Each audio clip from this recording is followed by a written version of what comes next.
Hi guys, welcome back to our YouTube channels. In this video tutorial, I am going to show you on how to log out on Threads account. Okay, so the first thing that you need to do is just to open your Threads application, of course. Then right after that, just click on your profile at the bottom right corner of your screen. Okay, then click on these two horizontal lines at the top right corner of your screen.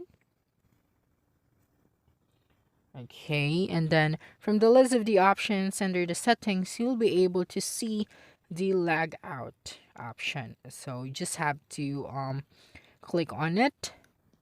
Okay, then click on lag out to confirm your action.